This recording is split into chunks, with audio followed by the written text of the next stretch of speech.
주의 친절한 팔에 안기세 우리 마음이 편안하리니 항상 기쁘고 복이 되겠네. 영원하신 팔에 안기세 주의 팔에 그 크신 팔에 안기세 주의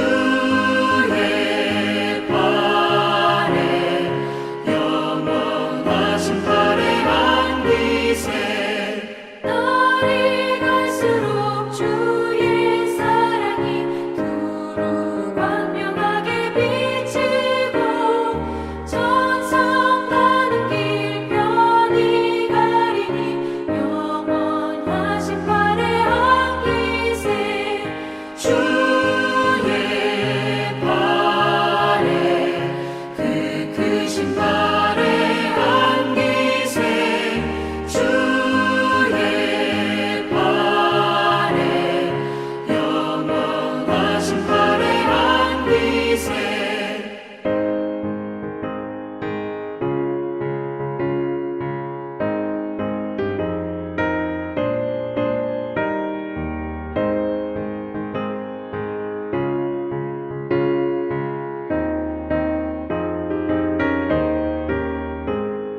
주의 보좌로 나아갈 때에 기뻐 찬미 소리 외치고 겁과 두려움 없어지니 영원하신 팔에 안기세 주의 좌에 그 크신 팔에 안기세 주의 좌에 영원하신 팔에 안기세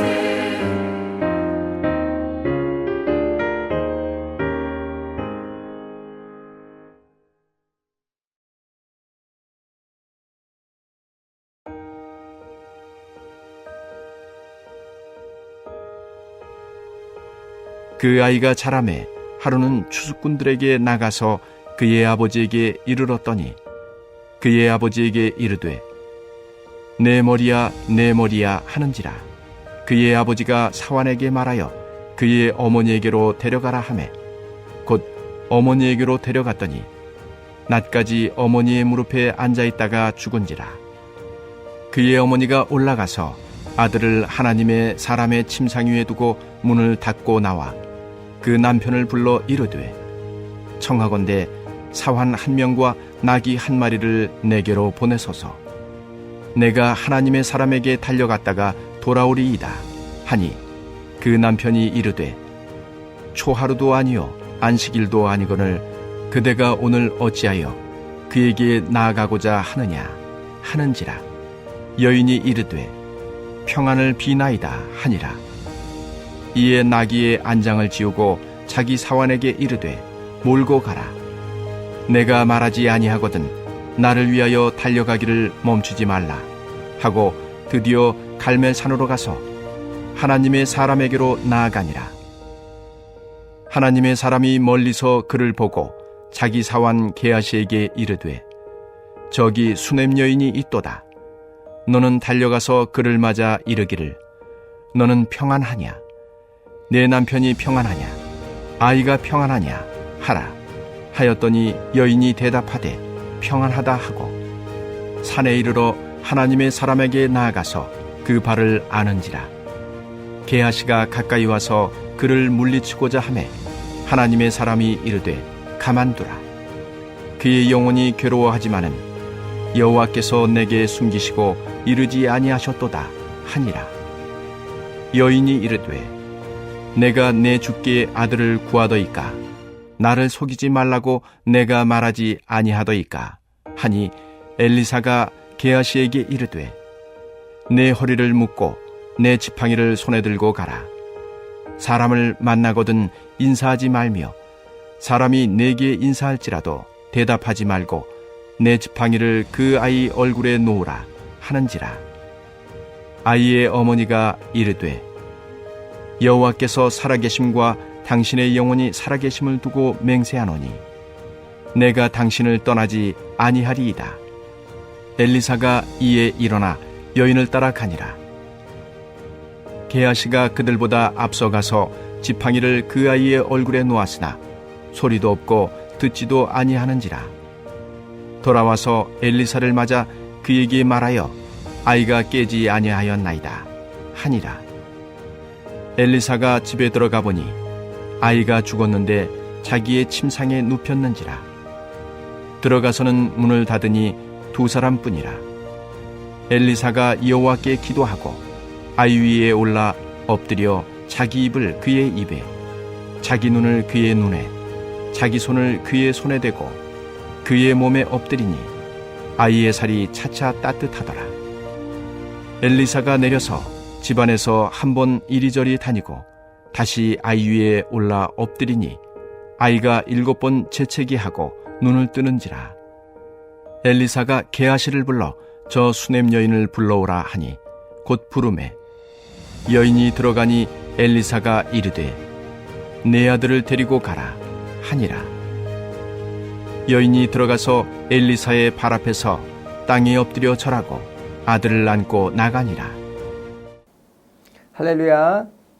오늘 하루도 놀라우신 하나님의 역사하심이 우리의 삶 가운데 가득하시길 주님의 이름으로 축복합니다. 오늘 우리가 읽은 본문은 하나님의 사람 엘리사를 지금 정성으로 섬겼던 수냄 여인에게 하나님께서 주셨던 그 아들 있잖아요. 그 주신 아들이 죽음을 당하는 그런 어려운 상황을 기록하고 있습니다. 이렇게 갑자기 찾아온 이 어려운 상황 속에서 수냄 여인이 한 행동들을 보면 우리가 많은 것들을 배울 수가 있겠죠. 우리가 오늘 본문을 통해 하나님의 사람들로 어떻게 서야 될지를 한번 확인하는 시간이 되었으면 좋겠습니다. 먼저 수냄 여인은 아들의 죽음을 남편에게는 먼저 일단 알리지 않죠. 왜냐하면 이것은 감정대로 움직이지 않겠다는 선포입니다. 그리고 일을 더 크게 벌리지 않겠다. 더 큰 어려운 상황을 만들지 않기 위함입니다. 가장 먼저 이 어려운 순간에 무엇을 해야 될지 생각해 보았을 것입니다. 그리고 이 수냄 여인은 엘리사를 찾아갑니다. 오늘 21절에서 27절까지를 여러분 자세히 한번 읽어보십시오. 그런데 거기에는 엘리사라고 하는 이름은 나오지 않고 하나님의 사람이라고 하는 이름으로 6번이나 기록되고 있습니다. 이렇게 수냄 여인은 어떤 능력, 아이를 살릴 수 있는 능력의 사람을 찾은 것이 아니라 특별한 능력을 지닌 사람을 찾아간 것이 아니라 바로 하나님의 사람을 찾아간 것이라고 하는 것입니다. 이렇게 하나님의 사람, 즉 하나님을 찾는 것을 가장 우선으로 했다는 사실입니다. 그리고 오늘 본문 우리 27절 한번 읽어볼까요? 산에 이르러 하나님의 사람에게 나아가서 그 발을 아는지라. 아멘. 그리고 이 하나님의 사람을 찾아간 수냄 여인이 가장 먼저 한 일은 무엇입니까? 하나님의 사람의 발을 안았다는 거예요. 여러분, 발을 안으려면 어떻게 해야 되죠? 무릎을 먼저 꿇어야 되겠죠. 엎드려야 합니다. 납작 엎드린 이 모습은 사람 앞에 엎드린 모습이 아닙니다. 바로 하나님 앞에 겸손하게 납작 엎드렸다라고 하는 거죠. 이렇게 하나님의 사람 찾아간 수냄 여인은 30절에 이런 고백을 합니다. 우리 다 한번 천천히 읽어보겠습니다. 여호와께서 살아계심과 당신의 영혼이 살아계심을 두고 맹세하노니 내가 당신을 떠나지 아니하리이다. 아멘. 지금 이 여인의 고백을 보면 아들을 살려달라고 애원하지 않습니다. 아들을 살려달라고 구하지 않죠. 뭐라고 선포했습니까? 하나님을 떠나지 않겠다라고 선포하고 있습니다. 지금 이곳은 여러분 아합 왕과 왕비 이세벨이 다스리고 있는 북왕국 이스라엘입니다. 온 민족이 우상을 섬기는 것으로 가득한 이런 상황 속에 이 여인은 하나님을 찾았다는 거예요. 참 쉬운 일은 아니죠. 그리고 자기 자신의 아이가 죽었음에도 감정대로 움직이지 않고 하나님을 찾았다라고 하는 것은 우리들이 크게 배워야 할 것입니다. 여러분, 우리는 어려움과 위기가 찾아오면 가장 먼저 그 슬픔과 우울한 감정에 빠져버리고 말잖아요. 그리고 그 감정대로 무너져 있으면 더 나아가서 어떤 일들이 벌어집니까? 그 감정이 또 이 상황이 자기 자신 때문이라고 생각하면 자신을 미워하거나 자책하거나 심지어는 자신의 삶을 포기하는 사람까지 생기게 되잖아요. 하지만 이렇게 감정대로 또 생각대로 또 상황에 따라 민감하게 움직이지 않고 이 수넴 여인은 하나님을 찾는 일을 가장 먼저 했다는 거예요. 여러분, 하나님 말씀 앞에 또 하나님을 찾는 일이 바로 우리 믿는 자들이 해야 될 일이라는 것을 오늘 수넴 여인을 통해서 우리에게 가르쳐주고 계십니다. 히브리서 11장 4절 잘 아시죠? 믿음이 없이는 하나님을 기쁘시게 하지 못하나니. 하나님께 나아가는 자는 반드시 그가 계신 것과 그가 자기를 찾는 자들에게 상 주시는 이심을 믿는 것이다. 이렇게 말씀하신 것처럼 바로 이 여인의 행동은 하나님을 기뻐하는 일에 드려진 것입니다. 하나님이 얼마나 기뻐하셨을까? 이런 기뻐하는, 하나님이 기뻐하는 자들이 되기를 주님의 이름으로 축복합니다. 오늘 본문의 두 번째 모습은 엘리사의 모습을 살펴보려고 합니다. 이렇게 엘리사는 자기 자신을 찾아온 수넴 여인의 믿음의 고백을 듣고 이 여인과 함께 죽은 아들에게 갑니다. 죽은 아들에게 가서 이 32절, 33절 한번 읽어보면 엘리사가 집에 들어가 보니 아이가 죽었는데 자기의 침상에 눕혔는지라. 들어가서는 문을 닫으니 두 사람뿐이라. 엘리사가 여호와께 기도하고. 아멘. 여러분, 엘리사의 기도에도 하나님께 아이를 살려달라고 하는 내용이 들어있지 않습니다. 이렇게 기도하고 난 후 이 엘리사는 자신의 스승인 엘리야가 사르밧 과부의 아들이 죽었을 때 했었던 것처럼 자기 자신도 그 죽은 아이 몸 위에 올라가죠. 그리고 34절 한번 읽어보겠습니다. 아이 위에 올라 엎드려 자기 입을 그의 입에, 자기 눈을 그의 눈에, 자기 손을 그의 손에 대고 그의 몸에 엎드리니 아이의 살이 차차 따뜻하더라. 아멘. 여러분, 엘리사는 아이 몸 위에 올라가 엎드립니다. 그리고 그 아이의 입과 입을 맞추고 눈과 눈, 손과 손을 마주 대하죠. 여러분, 이 모습을 표현한 노래가 생각나지 않습니까? 어떤 노래죠? 주 보혈 날 정결케 하고 주의 손에 나의 손을 포개고 주의 발에 나의 발을 포개요. 주와 함께 죽고 또한 주와 함께 살리라 라고 하는 이 믿음의 고백의 찬양이 생각이 나죠. 바로 이 엘리사의 모습을 통해 저는 바로 이 아이의 죽음이 예수님의 십자가의 죽음과 포개져 있다는 것이 보였습니다.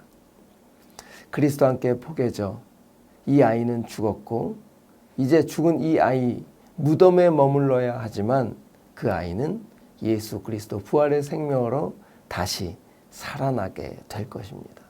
이 모습을 바로 엘리사가 보여준 거죠. 여러분, 우리는 모두가 죽습니다. 이 땅에서 한 번쯤은 한 번은 무조건 죽게 돼 있어요.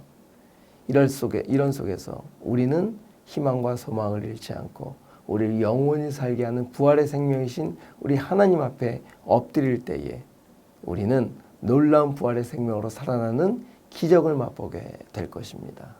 여러분, 이 아이가 살았습니까? 죽었습니까? 예, 다시 살아났죠. 사랑하는 성도 여러분, 이 아이가 다시 살아난 것은 당장 영원히 사는 것을 이야기하는 것이 아닙니다. 또 죽죠. 하지만 우리 이런 절망 속에서도 우리가 어떻게 행동해야 될지를 다시 한번 우리는 깨달아야 합니다. 우리가 힘들고 어려운 상황에 마주칠 때에 가장 먼저 가장 선한 길로 인도하시는 하나님을 찾는 일, 그 하나님 앞에 엎드리는 일, 그리고 또한 부활의 생명으로 우리를 영원으로 인도하실 그 하나님을 바라보며 이 여인의 비참함을 덮어주신 하나님을 기억하고 또 하나님의 능력을 구하는 자가 아닌 하나님 자신을 찾는 그런 우리 모두가 되기를 주님의 이름으로 축복합니다. 우리 오늘 이 아침에 이렇게 기도했으면 좋겠습니다. 하나님, 우리의 모든 상황 속에서 부활의 생명이신 하나님을 바라보는 우리 모두가 되게 하여 주옵소서. 그리고 이제 여름 시즌이 되어 여름 사역들이 각 부서마다 시작되는데 그 여름 사역을 통해서 하나님의 놀라운 부활의 생명들이 우리 모든 다음 세대들에게 넘치게 하여 주옵소서. 이렇게 기도하며 나가는 이 아침 되기를 축복합니다.